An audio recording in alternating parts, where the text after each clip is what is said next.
Boa noite a todos. Vamos para mais uma aula no nosso tema da histeria, né? Sua história, aqui no nosso curso de formação da psicanálise clínica.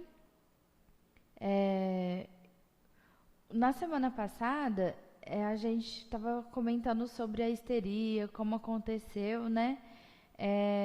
Do Freud, sobre as aulas de Charcot, que ele foi acompanhar Breuer, né?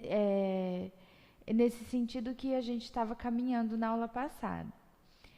Aí eu prometi a vocês que na aula de hoje eu traria mais alguns casos clínicos, né, clássico acerca da histeria que Freud participou. No caso da aula passada, né, a gente viu um pouquinho sobre o caso da Ana O, que é o caso mais famoso dele, né? E tá aí para vocês assistirem depois. Bom, hoje é o primeiro caso que nós vamos contar. Ou talvez eu faça um pouco mais de leitura, porque na verdade vou contar a história, né, de como aconteceu. E durante essa história eu vou fazendo os parênteses para que fique mais claro para vocês como aconteceu naquela época. Então, nós vamos começar pelo caso da Lucy, que era uma menina de 30 anos. Vamos ver o que aconteceu. Então, ela foi uma paciente, né, encaminhada a Freud por um colega médico que estava tratando a rinite supurativa dessa paciente. Quando chega a Freud, Lucy já havia perdido completamente o olfato, sofria de analgesia no nariz e era perturbada constantemente por um cheiro de pudim queimado. Então veja, aqui nosso primeiro ponto que a gente poderia estar atento. Como se ela já havia perdido completamente o olfato, o que seria esse cheiro de pudim queimado, né? Então, Freud, nesse momento, ele não se utiliza somente da hipnose para tratar dessa paciente, apenas pede que ela se deite, feche os olhos e se concentre, atingindo assim um estado alterado de consciência, em que podem acessar lembranças e identificar ligações que aparentemente não estão presentes no estado de consciência normal. Então é aquele momento de consciência que a gente ainda não atingiu o estágio do inconsciente, mas que a gente pode chamar do sonambulismo, né? Um estado do sono e que é possível conversar, é possível identificar certas estruturas, certos comportamentos, pensamentos, né? E isso a gente vai ver mais para frente. Então, Freud fala que o esquecimento é muitas vezes intencional e desejado, e seu êxito nunca é nada além de uma aparência. Isso porque aquilo que é esquecido é algo insuportável para o sujeito. Então, quem gosta de psicanálise e já ouviu falar muito a respeito, também já ouviu dizer que aquilo que não é suportável para mim, enquanto consciência, eu deixo lá escondidinho no meu inconsciente. Então, às vezes, aquela mentira ou até mesmo aquele sonho que quando a gente acorda não consegue se lembrar, ele fala que é pontual, né? Nós fazemos isso de propósito, mas esse propósito ele não chega a ser o consciente. Não é, eu vou acordar e vou esquecer do meu sonho porque eu não gostei, não é suportável para mim, né? Então, como a gente pode chamar de um mecanismo de defesa do nosso consciente de não trazer isso à tona, que é o fato esquecido. Então, é nesse sentido que ele fala que é propositalmente. Então ela ficava deitada de olhos fechados e num estado acessível a um discreto grau de influência. que a gente pode trocar esse influência também por uma sugestionabilidade, né? Uma sugestão que ela estava sendo inserida quando ela estava nesse estado de sonolência. Mas, neste caso, o ato de ligar, né, fatos e falar do seu desejo não eliminou os sintomas e nem modificou o seu estado de depressão e angústia. Então, quer dizer, ele ia falando ao momento que ela estava no estado de sonolência e ela ia retribuindo de uma forma meio inconsciente, meio consciente, né? Como um pezinho lá, um pezinho cá. O que aconteceu, então, foi um enfraquecimento do sintoma. Sentir cheiro de pudim queimado quando ficava agitada. Conforme a paciente falava dele, ligando a outros fatos, outros acontecimentos. Então, ele não obteve êxito por total. Então, o sintoma de sentir o cheiro do pudim queimado não era algo muito que eliminasse de uma vez, né? Então, quando ela ficava muito agitada, muito nervosa, passava por certas emoções, aí ela voltava a sentir esse cheiro, né? Então, o que Freud fez, né? Ele não ficou satisfeito com esse resultado, ele queria mais. Então, ele se dedicou à tarefa de eliminar este novo símbolo mnêmico, né, da memória, através da análise. Então, ele começou a fazer análise em aspectos separados. Então, isso tudo consistia na busca da cena traumática, né, do trauma realmente. Então, ele estava buscando ali o que realmente pode ter desencadeado esse trauma, esse cheiro de pudim queimado. Então, só quando a ideia e afeto relativos a uma cena traumática se ligaram no discurso da paciente, é que seus sintomas físicos desapareceram. Então, veja, a relação que há muito forte entre sentimento, emoções e o que eu estou pensando, como isso se somatiza, né? Como isso se transforma em mudanças físicas no meu corpo, né? Uma questão de será que dá pra gente separar corpo e mente, né? É nesse sentido que ele já vinha pensando sobre isso. Então, com o desaparecimento dos sintomas relativos ao afeto traumático, a paciente foi considerada curada, né? Então, com o passar do tempo, isso foi se esvaindo, foi se eliminando e através do afeto traumático, né? Então, neste caso, Freud ele não utiliza a hipnose, mas sim algo muito próximo da livre associação. Então, aqui ele já começa a falar um pouquinho da associação livre, que com o passar do conteúdo, nós vamos ver que a associação livre não era tão livre assim, e a gente vai entender melhor. Então, ele percebe que falar a cena traumática é algo que não acontece com o relato da mesma isoladamente. Então, para que o sujeito fale do trauma, ele fala também de outras ideias que não são o trauma em si, mas que têm relação com o mesmo. Então, nesse caso, quando a gente está falando sobre um caso, sobre uma situação, um afeto mesmo, uma emoção, e de repente nós falamos como se distanciasse do foco do que estava sendo conversado e falasse sobre outra coisa. Freud fala que a gente está fazendo uma relação sobre o trauma, mas que a gente, nem mesmo nós, ao momento da fala, sabemos que esse outro fato tem relação com o afeto, com as emoções, com aquilo que está sendo observado.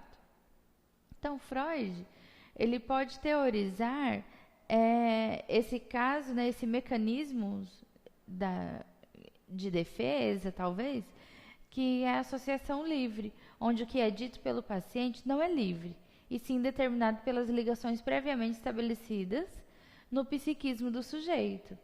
Então, não sou eu, Juliana, que faço uma relação prévia sobre isso. É o meu psíquico que já faz essa relação que ainda não chegou ao meu consciente, né? A minha clareza nesse assunto. Então, esse foi o caso, então, da Lucy, né? Onde ele começou um pouquinho com a sugestão ali, que não chega a ser uma hipnose, né? E depois ele estava partindo já para a associação livre. Esse é o caso da Lucy. Eu tentei trazer para vocês aqui um breve e bem breve resumo para que vocês conhecessem um pouquinho de cada caso. Aí, esses casos provavelmente vocês conseguem encontrar na internet e, enfim, dá para ler bem a história com todos os detalhes para vocês terem uma noção mais exata. Mas, resumidamente, eu estou trazendo para vocês. Aí, no próximo caso, é o caso da Catarina.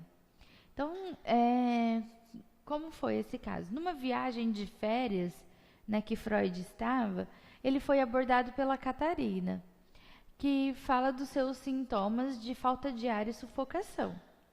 Aí Freud já logo se interessa pelo assunto e vai conversar com a Catarina. Aí nessa conversa, Freud percebeu que Catarina sofria de crises de angústia. E a angústia, segundo ele, é algo relacionado nas moças com o horror de que mentes virginais são tomadas ao se defrontar pela primeira vez com o mundo da sexualidade.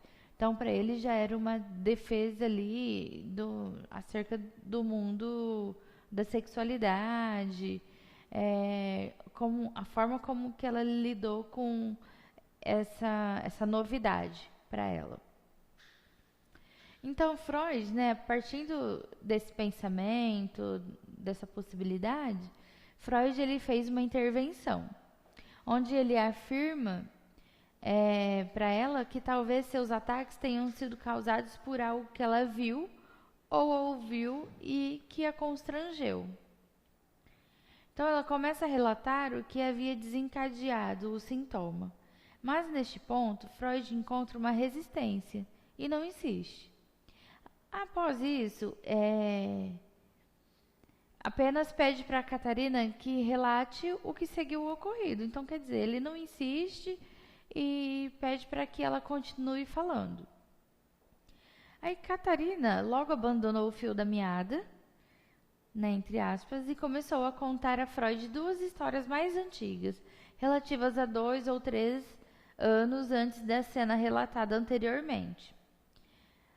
Apesar de ocorridas anteriormente, essas recordações estavam ligadas com o sintoma e o trauma.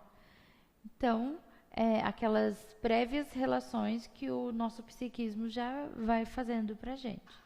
Então, ao final deste relato, ela parou e parecia ter passado por uma transformação. E aí, o Freud vai relatar.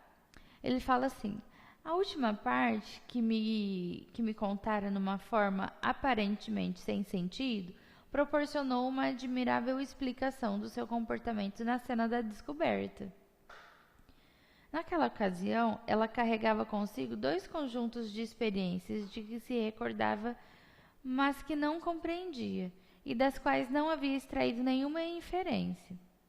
Quando vislumbrou o casal no ato sexual, estabeleceu de imediato uma ligação entre a nova impressão e aqueles 2 conjuntos de lembranças. Começou a compreendê-los e, ao mesmo tempo, rechaçá-los. Seguiu-se, então, um curto período de elaboração de incubação, após o qual os sintomas de conversão se instalaram, com vômitos funcionando como um substituto para a repulsa moral e física. Então, aqui, Freud vai falar um pouquinho, vai fazer uma referência, né, uma inferência, ele vai já começar a fazer uma ponte com a reelaboração, né? Quando a gente fala que falar é terapêutico, como também grupos de estudos, né? Grupos de terapias, onde ao momento que você começa a falar do seu problema, do acontecido, das suas emoções, contar mesmo um fato da sua vida, quando você começa a fazer relação aos detalhes, você vai reelaborando e vai visualizando de uma nova forma. Então, com isso, você vai dando um novo significado. E é isso que começou a acontecer com a Catarina, né? Então, assim, ele não usa a hipnose, né, para fazer essa intervenção com a Catarina. Ele usa simplesmente a associação livre e começa a mostrar para ela as relações que ela própria está fazendo, mas que talvez não esteja identificando, não esteja com clareza a seu ver, né?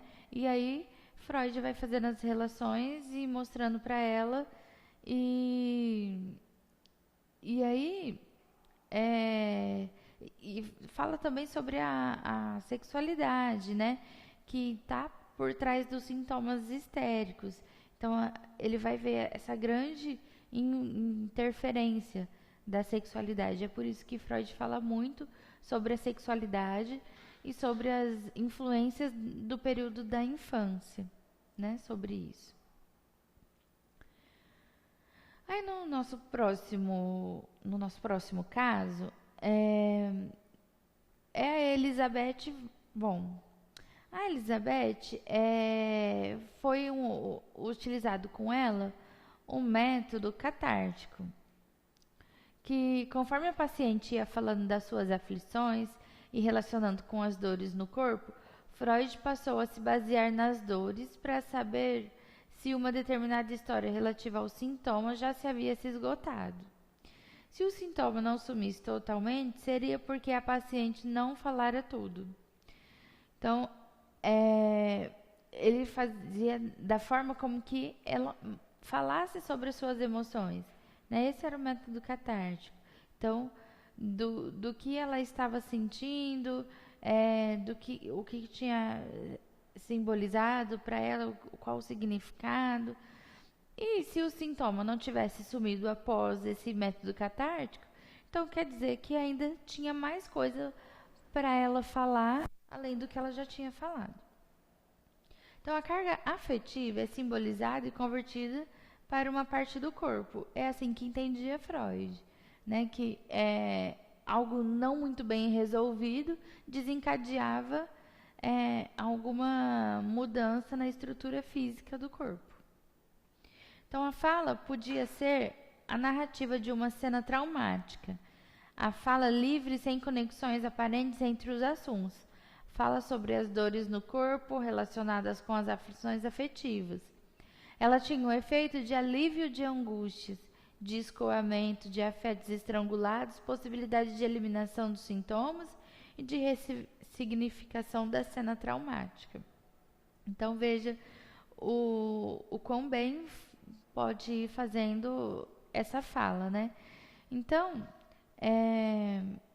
a ideia apresentada ao ego era, então, um desejo, mesmo que por caminhos tortuosos. Freud conseguiria fazer o paciente falar deles. Então, por mais difícil que seria o problema, por mais traumático, Freud conseguia fazer de uma forma que ela falasse sobre ele, sobre esse problema, o que estava relacionado, e as emoções envolvendo. Então, ele percebeu que não bastava que ele o denunciasse, era necessário que o paciente, através da fala, desse vazão àqueles afetos inervados no corpo. A esse tipo de tratamento, Freud deu o nome de análise. Então, essa dinâmica de falar sobre os sentimentos, sobre os afetos, sobre as dores, de uma certa forma colocar tudo para fora, né? Além de dar a ressignificação, então colocava tudo em ordem, e ele deu o nome de análise para esse método. Agora, vou falar para vocês de um caso, vou desmistificar ele um pouquinho mais, né? Um dos casos mais importantes também de Freud, e vou mostrar para vocês com uma riqueza um pouquinho maior de detalhes. Então, M, ela era uma paciente que tinha 40 anos de idade.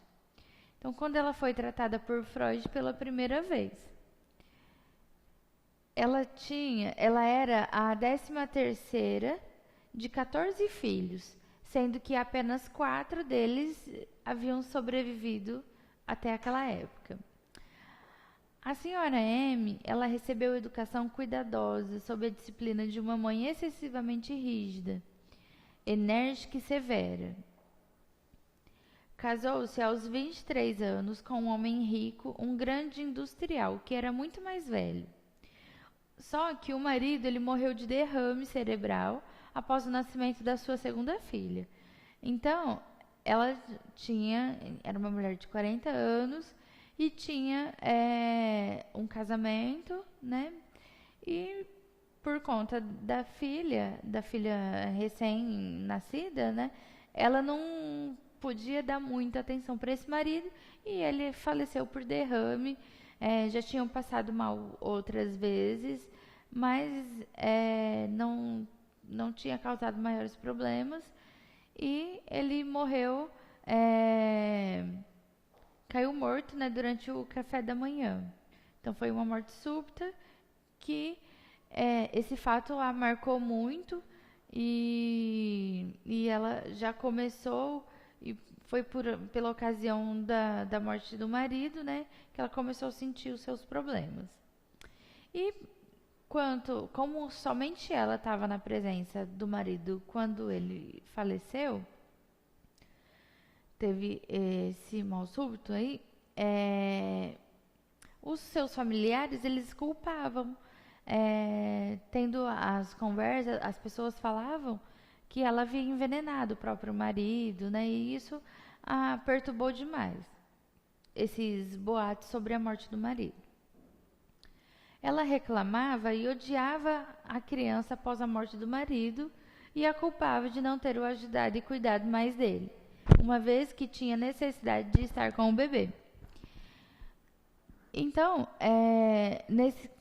como ela não tinha muito tempo para cuidar do marido por conta do bebê recém-nascido e tinha uma outra filha também, ela começou a culpar essa criança. E aí a criança desenvolveu paralisia na perna esquerda. Com isso, ela demorou muito mais tempo, né, um tempo maior, para poder começar a andar. E essa criança também, ela tinha visões aos 4 anos de idade. Então, e a filha mais velha, ela tinha o mesmo nome da mãe e era tratada pelo doutor, devido a complicações menstruais.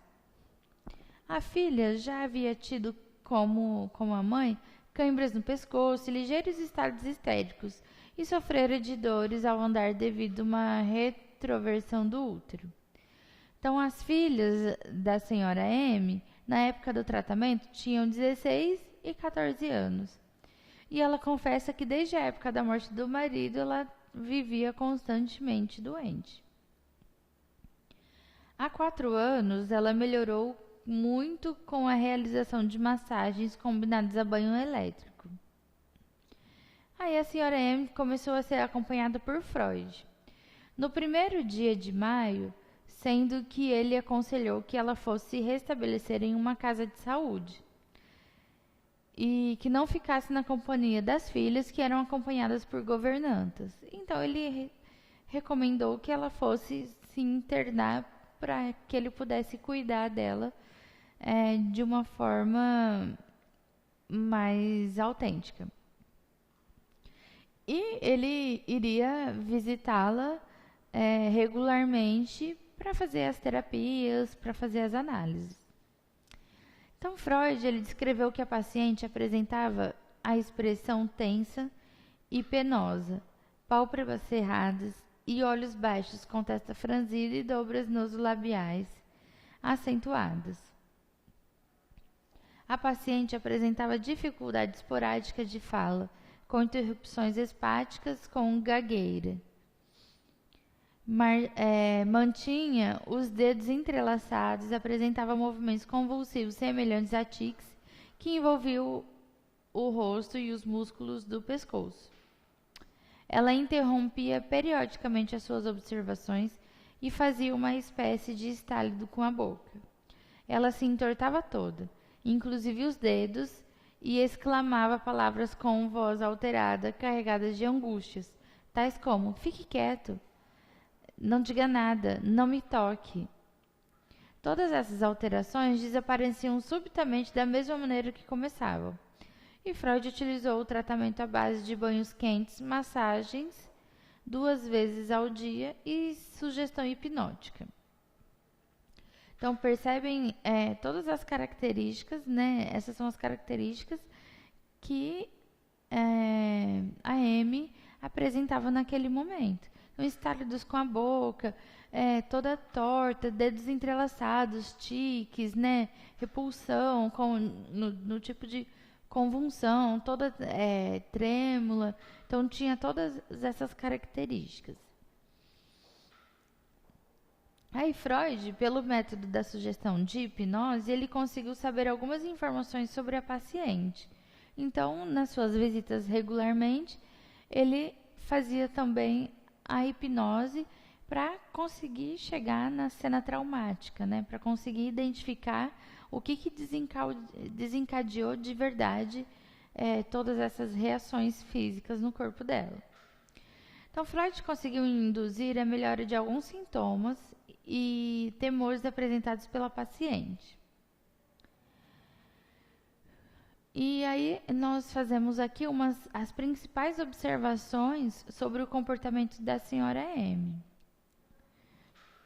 A paciente ela se assustava constantemente com a entrada de pessoas nos aposentos. Então Freud pediu às enfermeiras e médicos internos que sempre batessem fortemente na porta dos aposentos antes de entrar, de forma a avisar a chegada. Então, o que ela fazia? Por exemplo, ela estava na sala conversando com o Freud, quando alguém abria a porta e entrava na sala. Mas o fato de abrir a porta a assustava muito, ela chegava a dar pulos, né, no sofá. Então, Freud vai lá e pede, olha, bata algumas vezes na porta forte para que ela escute, para que o fato de abrir a porta não a assuste. A paciente apresentava sensação de frio e dores na perna esquerda a partir das costas, na altura da crista ilíaca. Então, ela também apresentava várias dores e frio, né? A paciente contava histórias aterradoras sobre animais e certa vez, ao ler o jornal, contou que lera a história de um aprendiz que amarrou um menino e que depois colocou um rato branco em sua boca. Freud ficou muito preocupado com essa fala dela nesse momento. Aí ele tentou confirmar a história naquele jornal e não encontrou absolutamente nada. E então ele atribuiu o fato a um delírio introduzido por ela enquanto lia. Então percebe que isso não trouxe para o consciente dela que realmente foi um delírio. Simplesmente ela toma aquilo como verdade para ela. Então, sob a hipnose, ela contou que quando tinha 5 anos, os irmãos e irmãs costumavam atirar animais mortos nela. Período em que ela teve o primeiro desmaio e espasmo. Aí Freud já começa a introduzir no desencadeante dessa cena traumática, desses movimentos, né? Ele já começa a descobrir. Ela conta que se assustou novamente aos 7 anos, quando viu a sua irmã no caixão. E aos 8 anos, quando o irmão a aterrorizava ao se envolver em lençóis e fingir que era um fantasma. já aos 9 anos, quando viu a tia em um caixão e viu o queixo dela cair. Então ela contava essas histórias aterrorizantes, né? Que é uma busca. é, Ela tinha essas histórias, né, totalmente organizadas, cronologicamente. E ela falava também que ela vivia pensando nessas histórias e isso a atormentava demais e por isso era tão organizadinha assim, de uma forma cronológica. Aí a paciente apresentou também dores gástricas. As dores vieram de uma visita longa das filhas, que receberam nos jardins da casa de saúde.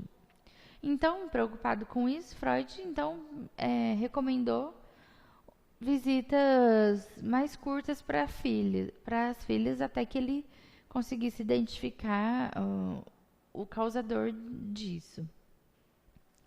Aí a paciente conta que a gagueira surgirá há 5 anos, quando estiver com a cabeceira da filha mais nova, quando esteve muito doente e desejava ficar extremamente quieta. Então é como se o inconsciente, ela quisesse falar, então a gagueira vinha disso, ela quisesse falar e o inconsciente dela pedindo para que ela ficasse quieta e nesse conflito surgiu a gagueira. E outras lembranças. Aos 15 anos, ela encontrou a mãe estendida no chão após um derrame cerebral. A mãe viveu mais 4 anos, mas aos 19 anos, ao chegar a casa, encontrou a mãe morta, com o rosto contorcido. Também aos 15 anos, ela levantou uma pedra e um sapo estava embaixo dela, o que a fez perder a fala durante horas. Então, certa vez, ela vira o retrato de um indígena e se assustara, imaginando se o mesmo ganhasse vida. Aí ela falou também da expressão fique quieto, que sempre repetia. Isso aí Freud tentando fazer já alguma relação para ela. Então, a expressão fique quieto, que sempre repetia e que era relacionada a pensamentos assustadores e que temia que eles fossem interrompidos em seu curso, pois tudo ficaria confuso e as coisas ficariam piores. A expressão não me toque era relacionada ao irmão, que ficara doente e que ela cuidara e que ele se agarrava a ela. Também certa vez, um conhecido que havia enlouquecido de súbito e que lhe agarra o braço em sua casa.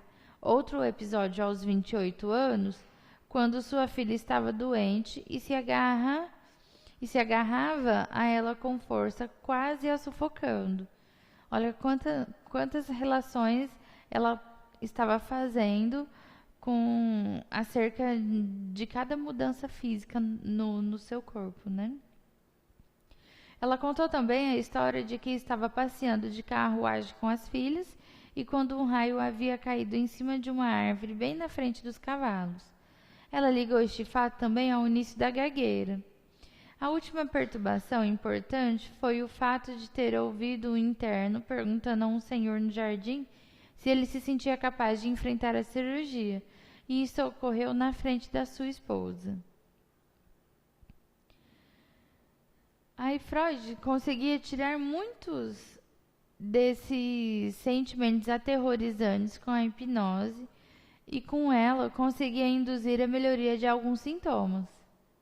Então, a partir de todas essas características, dessas observações que ele já vinha fazendo dela, aí ele começou a fazer essa hipnose para eliminar esses sintomas. Então, o estado da paciente melhorou e após um tratamento que durou 7 semanas, Freud permitiu a sua volta para casa. Depois desse período, Dr. Breuer recebeu notícias da paciente cerca de 7 meses depois. Ela havia piorado como resultado de um choque psíquico. E a filha mais velha, né, que estava cuidando a respeito da menstruação, né, lá no início, então ela voltou a apresentar problemas de saúde. Então, nessa ocasião, a filha ela foi tratada por um ginecologista da cidade vizinha, mas o tratamento recomendado não funcionou, deixando-a com uma forte doença nervosa. Freud atribui esse fato à mudança posterior de caráter da senhora M, que de dócil passou a ter autorrecriminações violentas, desfazendo todos os efeitos do seu tratamento.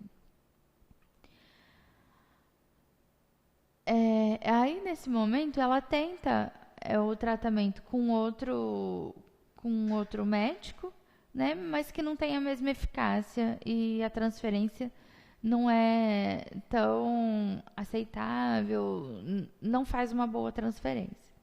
Então, um ano após o seu primeiro tratamento com Freud, ela volta a Viena, que é a cidade do Freud, né? E se entregou aos seus cuidados. Freud achou que ela estava melhor e que sua principal queixa eram os estados de confusão que ela experimentava e aos quais ela mesma dominava, que chamava-se tempestades na cabeça. Por ocasião de uma dessas tempestades, ela manteve as feições transtornadas e todo o corpo em agitação permanente e pressionava a testa com as mãos e chamava, em tons de súplica e desânimo, o seu nome, que era também o da filha. Além disso, ela sofria também de insônia e chorava por horas a fio. Sentia-se triste sempre às 5 horas, horário em que visitava a filha internada na casa de saúde.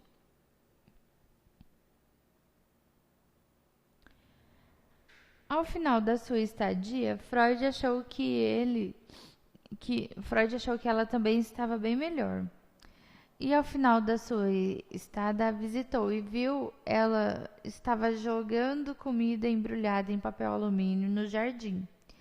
Freud ele constatou que ela não estava comendo toda a sua comida, igual ao seu pai, que também tinha o hábito de comer pouco.